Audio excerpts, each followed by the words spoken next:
Are poor countries catching up to rich countries, or are they falling further behind?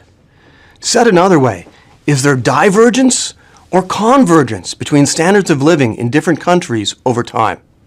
Let's start with what economic historian Deirdre McCloskey calls the great fact about the modern world. If you graph global economic output over the past 2,000 years, you'll see this, what we've referred to earlier as the hockey stick of human prosperity. Now let's look at that same data, not at a global level, but by region. Since the Industrial Revolution, the growth paths taken by different regions have diverged dramatically. The US and Western Europe experienced the hockey stick path of growth, while other regions have stagnated. This was described as divergence big time in a famous economics paper. But that's not the whole story either. Let's dive into this data even further, down to the country level. Here's Argentina in 1950. It's a relatively successful economy, with a standard of living similar to many Western European economies. Now here's Japan. At the time, they're quite poor, with a standard of living similar to Mexico. But let's move forward in time. Japan begins growing at an astonishing pace, doubling their living standards about every 8 years. Argentina, on the other hand, experienced periods of negative growth, and they managed to double their living standard just once in 65 years. By 2015, Japan, it's one of the most prosperous countries on earth. Argentina, on the other hand, it's stagnated.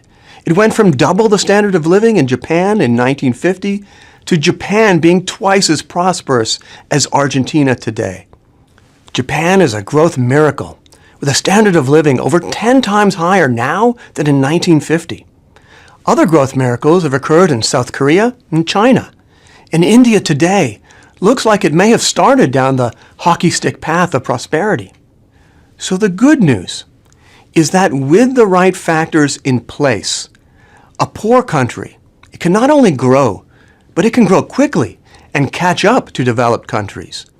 What took the United States 200 years of steady growth can be achieved in other countries by rapid growth in about 40 years.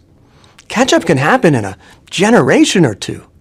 The bad news is that it's not guaranteed. Some countries like Argentina, they grow well for a time, and then they stall. Even worse are countries such as Niger or Chad, which have never experienced significant growth. They're the worst kind of growth disasters, extreme poverty with very little growth at all. And it's important to remember that these are more than just numbers. A growth miracle means not just more goods and services, but better health and greater happiness for millions of people. See our earlier video showing how GDP per capita is a good summary measure of a country's standard of living. On the other hand, a growth disaster, that means the opposite. People are less prosperous and they live shorter and less happy lives. So growth miracles and growth disasters, they're possible. But what are the causes? What are the factors that lead to growth, prosperity, health, and better lives? That's the topic we're going to turn to next.